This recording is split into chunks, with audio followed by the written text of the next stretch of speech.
Y'all, I just got to carve a gravestone for a Revolutionary War soldier and a French and Indian War soldier. It's the same guy. And for his wife, who had 12 children. So if you want to see more about it, stay tuned. For those of you who don't know me, my name is David Gillespie, and I've been carving gravestones for about 20 years now with chisel and mallet only in the 18th century style. Each letter is drawn by hand with a pencil, and each ornament is tapped out with the mallet and chisel. So if you haven't already, please give us a thumbs up, like, and also subscribe.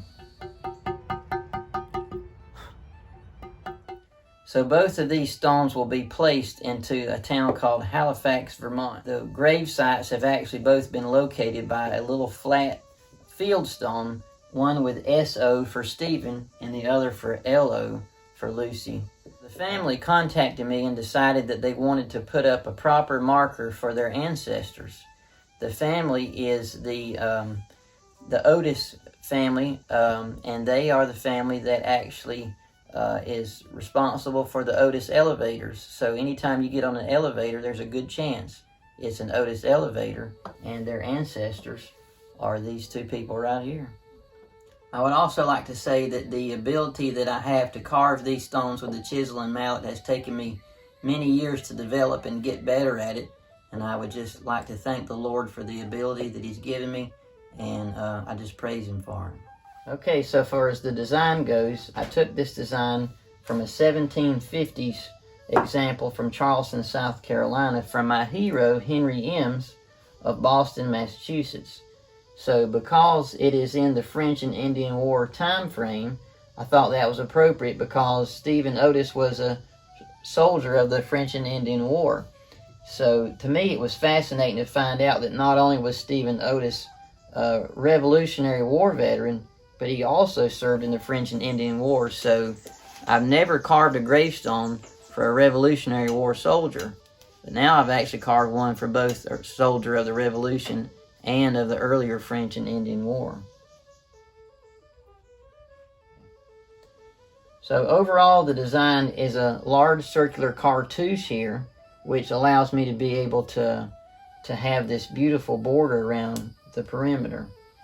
Now you'll notice that there are these things here that come out from behind the cartouche. Those are palm leaves or palm fronds. And so in Psalm 92, it says that the righteous shall flourish like the palm tree. And in those days especially, I have seen several of these on Henry Ems's gravestones that we know that they were righteous people. And based on a letter that we've gotten from these two, I believe that these two also were upright people who served the Lord. And I think that's why I like to put these palm fronds on here, peering out from behind to say these people were righteous. And I get that from the period, so I'm not injecting my own thoughts. This is a period way that they would use to depict that these people were righteous. Now also here at the bottom you'll see these little bases, and so you see that a lot in Roman depictions of like shields of victory and things like that. So these are just ornaments. I really can't tell you exactly what they are, but I see these a lot in 18th century stones, but also as well back to the Roman times in some of their insignias and things. Now also at the top left and top right you'll see that I have these little acanthus leaves and then the bellflowers, and you see that a lot in Henry Ems's work in the French and Indian War period up in New England. So I thought I would ornament the sides of those as well. And then I added a little OG type bead border around that just for the aesthetics. Okay, up here at the top, this in memory of, I had the pleasure to draw that with a steel nibbed pen on a piece of paper and then transfer it over. So that is a style that you see in the 18th century also, and I thought I would add that at the top. And then each S and C, I put these little tails on the top. It's just style. I like it. It says I'm not mass produced, I'm not sandblasted. Somebody did that to add a little flair to it, and that's why I like to do that. And then also at the bottom here, I don't know if you can see it or not, but I signed it in the bases. So here's D. Gillespie, and over on the left, South Carolina. Mr. Henry Ems did that a lot in Boston, and I thought that would be an interesting way to kind of hide my signature without it taking away from the overall effect.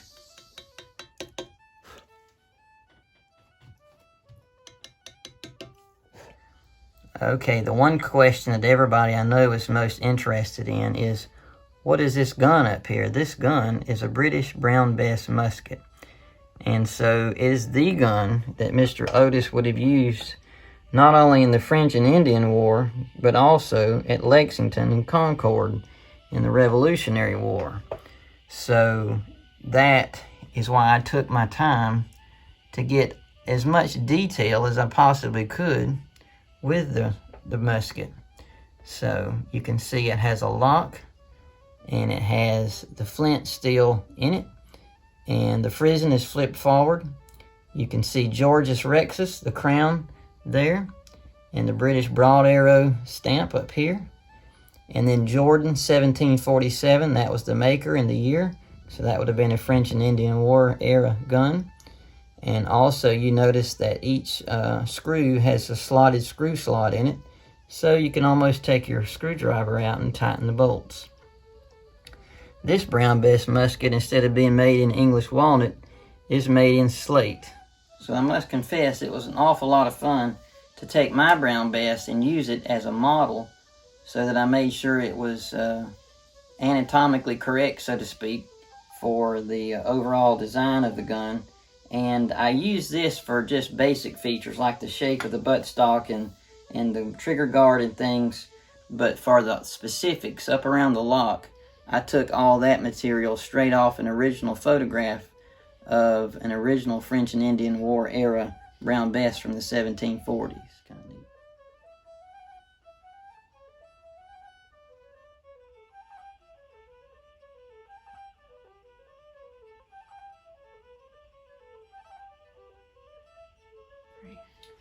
But I think to me the main character in this story is the background.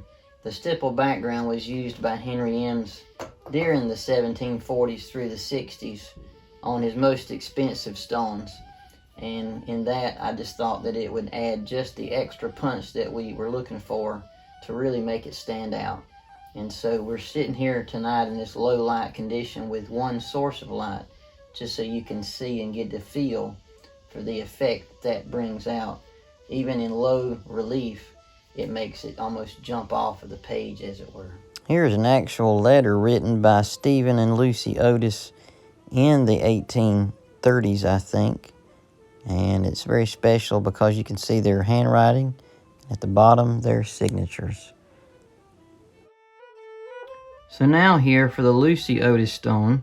Lucy died at the age of 99, it appears, and Stephen died at the age of 93. Lucy's stone is actually styled after stones from the 1830s up there in Halifax, Vermont, in that area generally. So you see a lot of weeping willows on the stones of the 1830s. So we thought it would be a good idea to use that here. And the family opted to actually have me draw 12 branches in the weeping willow because Lucy and Stephen were the parents of 12 children. So each branch represents a family, a piece of their family, a child.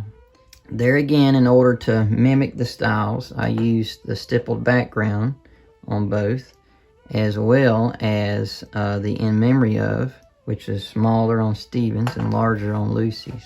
But the notable things about Lucy's are these.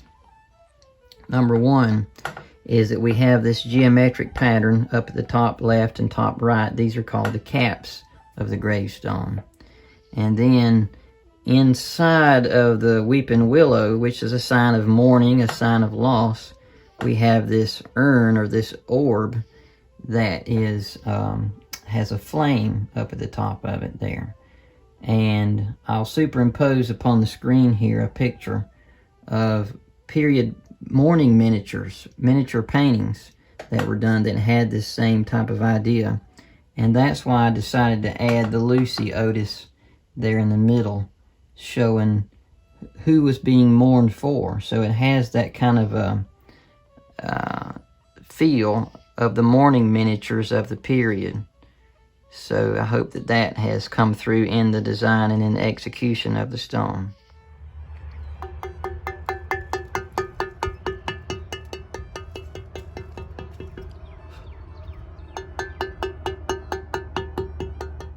So it says, in memory of Lucy Chandler Otis, wife to Stephen Otis, married February 9th, 1762, June 21st, 1738, to March 4th, 1837, with Stephen Otis, parents of 12 children, 56 grandchildren, and grandson Elisha Graves Otis, Mayflower descendant. So the Mayflower, she was a descendant of the Mayflower, and Stephen Otis was sixth generation born into this country. The Otises go back to the 1630s, I think, even in this country. So they both are of good stock from the earliest settlers in America, and they, even this many generations later, were very productive and very useful to their community. In Stephen's obituary, it says that when he died in 1831, that he had they had 115 great-grandchildren and one great-great-grandchild, and at his death, they were 204 offspring from their family. When he died in 1831, they were still 204 of their descendants still living. I wanted this flintlock to look like you could just prime the pan with a little powder and flip the frisbee forward, cock it back, and fire it. So I did the best I could as far as to make it as authentic as possible with the tools that I had available to me.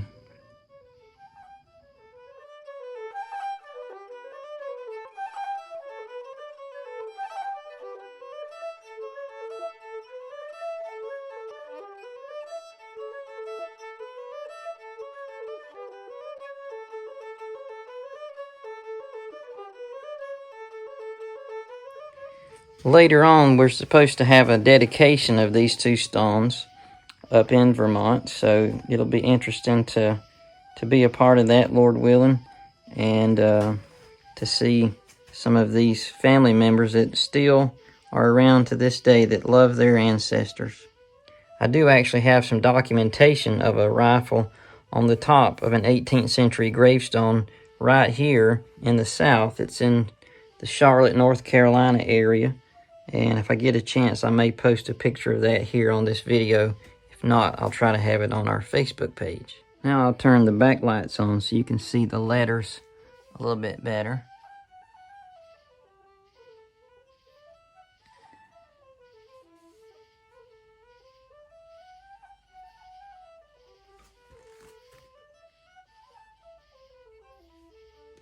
The family member that I worked with in particular is Carol Otis.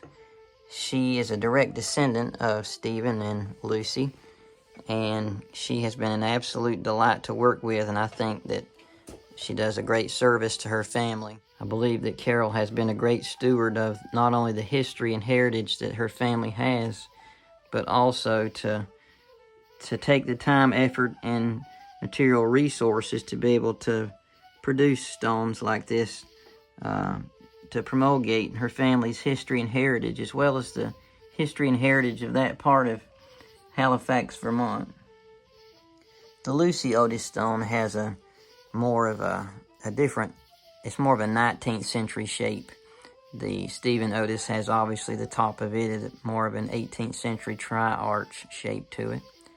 But this reverse cyma here for the Lucy stone, I think suits it better. And Lucy stone is more feminine than the Stephen stone, and so they complement each other, I hope, to some degree. Even though they're from different time periods, they represent the best of the lifetimes that they both lived, which were quite very long. So if stones like this are an interesting thing to you, please consider subscribing. And also, if there is a type of project like this that you would like for me to try to carve for your family and their unique in their uniqueness, I would be happy to try to do so. Please give me an email or a phone call. I'll leave my website in the description below. Thank you for watching.